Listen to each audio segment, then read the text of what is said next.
ক্যাম্পাসে একটা উৎসব মুখর পরিবেশ দেখতে পাচ্ছেন।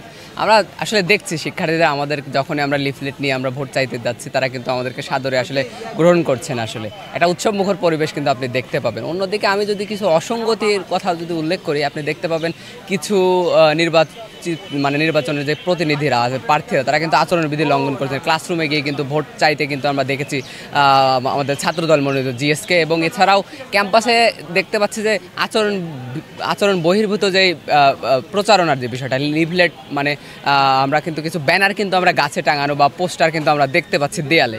তো আমরা মনে করি বিশ্ববিদ্যালয় প্রশাসন এখানে কিন্তু ন্যূনতম কিন্তু কোনো আসলে পদক্ষেপ নেয়নি। আমরা এগুলো চাইব বিশ্ববিদ্যালয় প্রশাসন সহ নির্বাচন কমিশন যেন একটু পদক্ষেপ নেন। আর অন্যদিকে যেটি আসলে আমরা একটা আন্দোলন দেখতে পাচ্ছি, একটা দাবি তাদের শিক্ষক কর্মচারীদের একটু দেখতে পাচ্ছি, আমরা মনে করি অবশ্যই এটা নির্বাচনে আসলে প্রভাব ফেলে। আমরা চাইব সবারই একটা আন্দোলন দাবি দেওয়া করার একটা অধিকার রয়েছে, এটা একটা গণতান্ত্রিক প্রক্রিয়া। তবে আমরা চাইব তারা যেন সেটি একটা গঠনমূলক সমালোচনার মাধ্যমে যেন করে, নির্বাচনের জন্য তারা বিঘ্ন না করে, আমরা এমনটি আশা করব আর কি। খুব ভালো চলছে, আমরা প্রার্থীরা অনেক টেনশনে আছি। আমরা টেনশনে থাকলেও কিন্তু যারা ভোটাররা আছেন তাদের কাছে তারা অনেক আনন্দিত। তাদের কাছে মনে হচ্ছে তারা ঈদের চাঁদ হাতে পেয়েছে। তারা বেশ উৎফুল্ল এই ডাকসুকে কেন্দ্র করে। কারণ আমরা যখন যাচ্ছি সবাই ভোটারদের কাছে তারা পজিটিভলি সাড়া দিচ্ছে, বলতেছে আপু আপনাদেরকে ভোট দিব, টেনশন করেন না। কিন্তু যতই যা বলা হোক না কেন, আমরা প্রার্থী হিসেবে তো একটু টেনশন থাকবেই। সব কিছু মিলেই নির্বাচনের পরিবেশ খুব ভালো। আর প্রশাসনের কাছে আমাদের দাবি হচ্ছে প্রশাসন যেন সুষ্ঠু এবং নিরপেক্ষ নির্বাচনের ব্যবস্থা করেন, যেখানে স্বচ্ছতা থাকবে।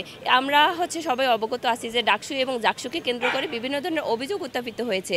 তো এই অভিযোগগুলো যেন না থাকে, আমরা যেন কোনো অভিযোগ করতে না পারি। প্রশাসনের কাছে আমার এতটুকুই আবেদন, যেন এমন কিছু আমাদের এখানে না ঘটে, যেন আমরা প্রশ্ন করতে পারি বা এই রাকসুটা একটা প্রশ্নবিদ্ধ রাকসু হয়। যেহেতু 35 বছর পর রাকসু অনুষ্ঠিত হতে যাচ্ছে, আমরা চাই রাকসুটা স্বচ্ছ, নিরপেক্ষ এবং সৎ থাকুক। কথা বলছি শিক্ষকদের, কারণ আমরা দেখতে পাচ্ছি যে শিক্ষকরা যথেষ্ট সিনসিয়ার না, তারা ক্লাসের টাইম একটা চলে যায় আরেক সময় ইয়ে করে। তো আমরা সেই জায়গা থেকে শিক্ষকরাও যেন অ্যাকাউন্টেবিলিটির আন্ডার থাকে, সেটা আমরা কথা বলছি। ধন্যবাদ ভাই আমাদের। জি থ্যাংক ইউ আপু, থ্যাংক ইউ ভাই। ধরেকবেন আমি মেহেদি মোর ব্যালট নাম্বার 11 নিয়ে রাখো, অন্ততপক্ষে পড়ো, ইশতেহারটা পড়তে হবে, ইশতেহারটা গুরুত্বপূর্ণ।